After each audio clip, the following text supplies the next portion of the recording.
നിങ്ങളുടെ favourite shows ഇനി ഒരിക്കലും മിസ്സാവില്ല. ഇപ്പോൾ C5 കാണും നിങ്ങളുടെ ഫേവറേറ്റ് ഷോസ് തികച്ചും സൗജന്യമായി. ഭാവിട്ട് നിലവിളിക്കുന്ന നിന്നെ അന്ന് കൈകൊണ്ട് കോരിയെടുക്കുമ്പോ തൊട്ടടുത്ത് നിന്ന ആള് പോലും അത് വിലക്കി.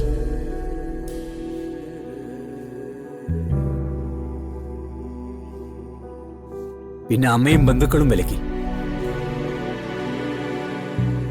പക്ഷെ അച്ഛന് കൈവിടാൻ തോന്നിയില്ല. കാരണം എന്താണെന്നറിയോ?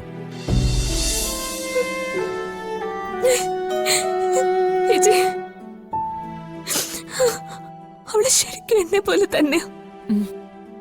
അതെ, ഒരു കാര്യം ഉറപ്പാ, ശ്യാമ ചെന്ന് മകളെ കുറിച്ച് ചോദിച്ചാ ഒരാൾക്കും അത് നിഷേധിക്കാൻ പറ്റില്ല. അത്രയ്ക്ക് സാമ്യമുണ്ട്. എന്റെ ഈശ്വര, ഇന്ന് ഈ നടയിൽ വെച്ച് അവളെന്നെ അമ്മയെന്ന് വിളിച്ചിരുന്നെങ്കിലോ? വിളിക്കുമായിരിക്കും അല്ലേ? വിളിക്കും. ഈ ക്ഷേത്രത്തിന്റെ ചുറ്റളവിൽ ഭഗവാൻ ശ്യാമയെ വിളിച്ചു വരുത്തിയിട്ടുണ്ടെങ്കിൽ അത് മോളെ കാണിക്കാൻ വേണ്ടി തന്നെ. ഇത്രയും നാളൊരർത്ഥം തോന്നാതിരുന്ന ജീവിതത്തിന് പെട്ടെന്നൊരർത്ഥം ഉണ്ടായതുപോലെ. ചേച്ചി വാ.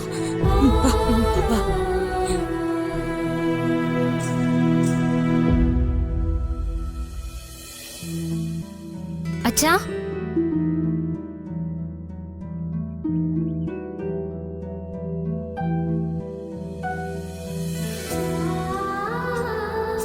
ആരെയോ കാണാനെന്നും പറഞ്ഞു പോയിട്ട് ഇതൊക്കെ എന്താ? ആരെങ്കിലും അർച്ചനയ്ക്കായിട്ട് തന്നയച്ചാണോ മോളെ? അല്ല, നമ്മുടെ സ്നേഹയില്ലേ, മറ്റേ പൂക്കട നടത്തുന്ന അവള് തന്നതാ. ഇനി മുതല് സ്നേഹയുടെ കടയിലെ പൂജാ സാധനങ്ങളൊക്കെ ഞാനാ വിൽക്കുന്നത്. വെറുതെ ഒന്നല്ല, അതിനവൾ എനിക്ക് കമ്മീഷൻ തരാന്ന് പറഞ്ഞിട്ടുണ്ട്. എന്താ ഇങ്ങനെ ഒരു തീരുമാനം? ജോലി ചെയ്ത് എന്തെങ്കിലും പണം കിട്ടിയാല് എനിക്കതുകൊണ്ട് അച്ഛനെ സഹായിക്കാമല്ലോ. അച്ഛന്റെ കടം വീട്ടാൻ ഇറങ്ങിയതാണോ എന്റെ കുട്ടി? എങ്കിൽ ആ സ്നേഹയോട് ചെന്ന് പറഞ്ഞേക്കും ഈ ജോലി വേണ്ടാന്ന്. അതെന്താ അച്ഛാ? അതിനെന്താ? ഈ ജോലിക്ക് എന്താ കുഴപ്പം? ജോലിക്ക് കുഴപ്പമൊന്നുമില്ല. ഭഗവാനുള്ള സാധനങ്ങൾ കൈകാര്യം ചെയ്യുന്നത് പുണ്യമാണ്. പക്ഷേ മോളെ ജോലിക്ക് വിടണമെന്ന് അച്ഛന് തോന്നണ്ടേ? ഇത് കേട്ടോ അമ്മേ? കേട്ടു. അച്ഛന്റെ അതേ അഭിപ്രായം തന്നെയാ എനിക്കും. മോളെ, അച്ഛന് കഷ്ടപ്പാടൊക്കെ ഉണ്ട്. പക്ഷേ ആ ബുദ്ധിമുട്ടുകളൊക്കെ ഉണ്ടാവുന്നതും തരണം ചെയ്യുന്നതും നിങ്ങൾക്ക് വേണ്ടിയാണല്ലോ എന്ന് ചിന്തിക്കുമ്പോ അതിനേക്കാൾ മനസ്സുകൊള്ളൊരു കാര്യം വേറെയില്ല. അച്ഛനെ കൊണ്ട് ഒരുപാടൊന്നും ആവില്ലായിരിക്കും. പക്ഷേ അച്ഛൻ മോളെ കുറിച്ച് കാണുന്ന സ്വപ്നം വലുതാ. നിന്റെ സ്ഥാനത്ത് പ്രിയങ്കയായിരുന്നെങ്കിൽ ഒരു പക്ഷെ അച്ഛൻ ഇത് സമ്മതിച്ചു കൊടുത്തേനെ. പക്ഷെ മോള് കഷ്ടപ്പെടുന്ന കാര്യം അച്ഛന് കണ്ടു നിൽക്കാൻ പറ്റില്ല. അങ്ങനെ തന്നെയാ എനിക്കും. അച്ഛൻ കഷ്ടപ്പെടുന്നത് എന്നെ കൊണ്ട് സഹിക്കാൻ പറ്റില്ല. മോളെ, മനസ്സിലൊരായിരം പ്രശ്നങ്ങൾ വന്നാലും അച്ഛനത് മറക്കുന്നത് ശരിക്കും നിന്റെ മുഖം കാണുമ്പോഴാണ്.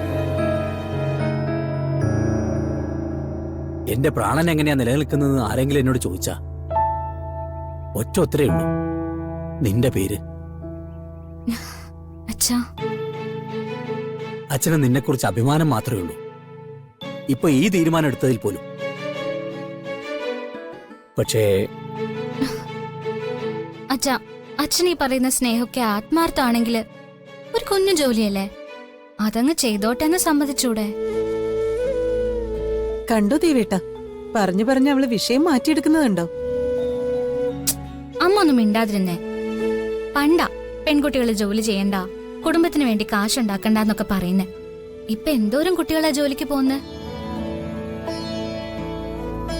ഞാൻ പിന്നെ അത്രയ്ക്കൊന്നും പഠിച്ചിട്ടില്ലല്ലോ. അപ്പൊ പിന്നെ അതിനനുസരിച്ചുള്ള ജോലിയല്ലേ എനിക്ക് ചെയ്യാൻ പറ്റുള്ളൂ. ഇതിനെന്താ അച്ഛാ കുഴപ്പം? ആരെങ്കിലും കുറ്റം പറയോ? ഭഗവാന്റെ പൂജാ സാധനങ്ങൾ വിൽക്കുന്നതിന് കുറ്റം പറഞ്ഞ ഭഗവാൻ വെറുതെ വിടുവോ? ദേവേട്ട, മോള് പറയുന്നത് കേട്ട് തീരുമാനമൊന്നും മാറ്റിയേക്കല്ലേ. അച്ഛാ, ഞാനൊന്ന് ചോദിക്കട്ടെ, ഭഗവാൻ ദൈവമാണല്ലോ. ദൈവത്തിന് വേണ്ടി ഒരു കർമ്മം ഞാൻ ചെയ്താല് അതിൽ തെറ്റുണ്ടോ? ഇല്ല. ആ, അങ്ങനെയാണെങ്കില് നിങ്ങൾ രണ്ടുപേരും എനിക്ക് ദൈവങ്ങളല്ലേ? നിങ്ങൾക്ക് വേണ്ടി ഞാൻ ചെയ്യുന്ന കഷ്ടപ്പാടുകൾ എങ്ങനെ തെറ്റാവും? അതൊന്നും എനിക്ക് പറഞ്ഞതാ. കണ്ട കുടിക്കല്ലോ അവള്. ഏയ്, കുടിക്കിയതൊന്നുമല്ല. ചോദ്യങ്ങളിൽ ന്യായം ഉണ്ടാവുമ്പോ അത് കേട്ടു നിൽക്കുന്നതും രസമാണ്. എന്റെ കുട്ടിക്ക് ഇപ്പൊ എന്താ വേണ്ടത്? ഇത് വിൽക്കാൻ സമ്മതിക്കണം, അത്രയല്ലേ ഉള്ളൂ. ആ, കണ്ടോ അച്ഛൻ സമ്മതിച്ചത്?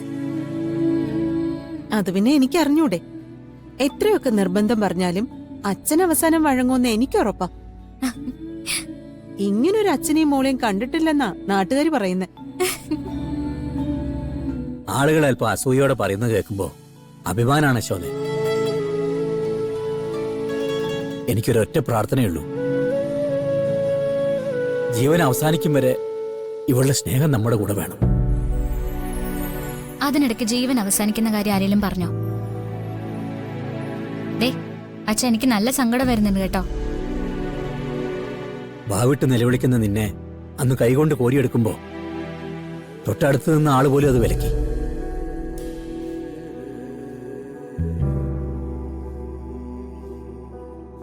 പിന്നെ അമ്മയും ബന്ധുക്കളും വിലക്കി.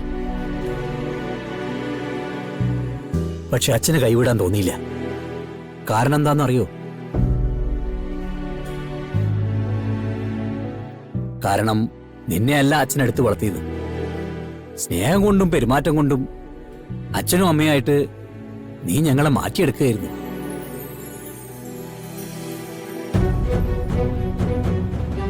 അച്ഛന്റെ ഭാഗ്യമാണ് കുട്ടി. അതെ, കുറച്ചുകൂടി പറഞ്ഞാല് അച്ഛന്റെ കണ്ണ് നിറയും. അച്ഛന്റെ കണ്ണ് നിറഞ്ഞ ഞാൻ കരയും. അമ്മ കൈവിട്ട് പോവുകയും ചെയ്യും.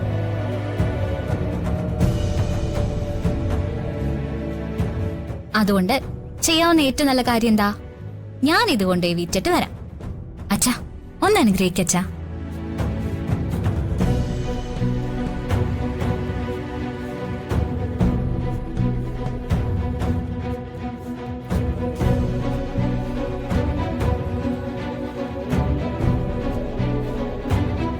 നന്നായി വരട്ടെ മോളെ. അമ്മ,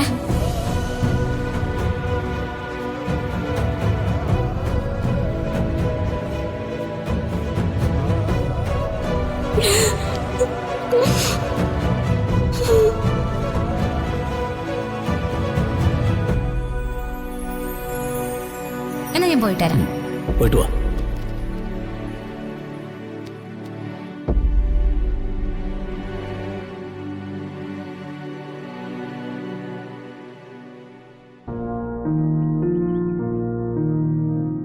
ഒരു കാര്യം തീരുമാനിച്ചാ പിന്നെ പറഞ്ഞു തിരുത്താൻ ആർക്കും കഴിയില്ല. ഡൗൺലോഡ് ചെയ്യൂ C5 ആപ്പ്. കാണൂ എല്ലാ എപ്പിസോഡുകളും സൗജന്യമായി.